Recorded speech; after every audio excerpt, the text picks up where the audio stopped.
Heck yeah, I'm going to just put in some nice words that say, heck yeah. Welcome back to the Post-Fight Show. Karen, Dom, Mike, awesome. And, of course, Jeremy Stephens, Lil Heathen. Obviously, that was an incredible win for you. You made it interesting. You got dropped yourself there. How'd you make that adjustment to turn it around and get the win? I said, man, I got to get up. This isn't cool. I knew I ran into something, and I didn't want to stay on the ground. That's what we do at Alliance. We get up, we fight. We wanted to make it a dog fight with this guy, and I'm unbreakable. You have to put me out. I'm not stopping. And it's a testament of it's my personality, my character. I fight to finish. I fight to kill. Yo, so when you're here looking for the finish, as you see here, obviously, you're just trying to get the finish. What are you seeing through this portion right here? What do you remember of it? The referee, Dan Miragliotta, came in the back. He said this is the new unified rules, that if two hands are down, you could lift one hand up to knee. That's okay. So if he's on his knees and one hand is up, it's okay to throw a knee. I'm not a dirty fighter. I never have been my whole life. I saw an opportunity. I was looking for it. I don't even think I landed the knee. It was the left hook that dropped him. But, go ahead, Bisping. No. Well, that's what I wanted to ask, because we all had a big debate with DC and Jon Anik. On the slow-mo replay, it didn't look like it actually connected. So I was going to ask you, did you feel impact? No, I didn't. I'm in the moment right there. Dan Miragliotta came in the background. He told me the rules and exactly what to do. If, two hands are on the ground, you could lift one hand up to knee him. And that's the new rules. That's in this specific state. I've had guys on their hands. Hold on. Let me ask you a question. So are you saying at that moment in time you were methodically thinking he's got one hand on off the floor, or were you just lost in the moment in a flurry of aggression? No, I saw exactly what he was going to do. I knew that he was rocked. He was two hands. He lifted his hand up, and I saw the moment, and that's when I threw the knee. I don't think the knee even landed. It's not what hurt him. There was a lot more damage followed up after that. He was even rocked before that, but he did lift his hands, and I waited for that hand to lift, and I tried to take advantage of that opportunity. It didn't land. I missed, but those are the rules in this specific state. I'm not a dirty fighter. I never have been, and that's what I do. Well, you got guys like Kevin Lee saying I would file for no contest. Really? At a certain point, it's like, why? Like, why? You got rocked with a lot of stuff, and the thing is, the fight is the fight, and it's not your job or my job as a fighter to make the decision if we are hitting them illegal or not. We're doing the best we can. So my question to you is, they were asking about the elbows. They were saying maybe some of those elbows were illegal. If not the knee, the elbows were.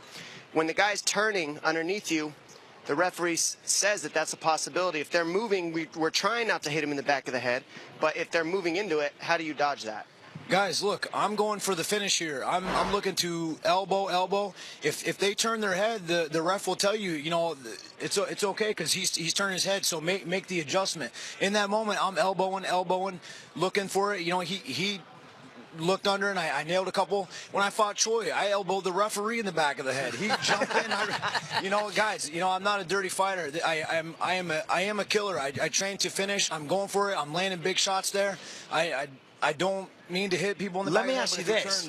You just had an electric performance. That was an amazing fight with a brutal knockout. How does it make you feel that you're having to sit here and tell everyone that you're not a dirty fighter? This is taken away from the shine somewhat. Does it get on your nerves? Does it make you mad, make you angry?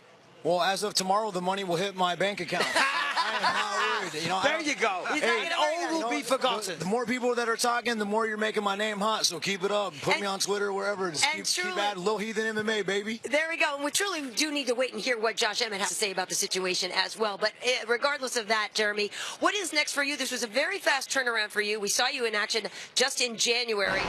Where do you go next? Who do you want next? Listen, before I answer that question, I want to take this moment. I saw Josh Emmett getting out on the stretcher. I do not wish that upon anybody. This is the fight game. This is what happens. I've been in this game a long time. I've been knocked out before. I've had ups and downs.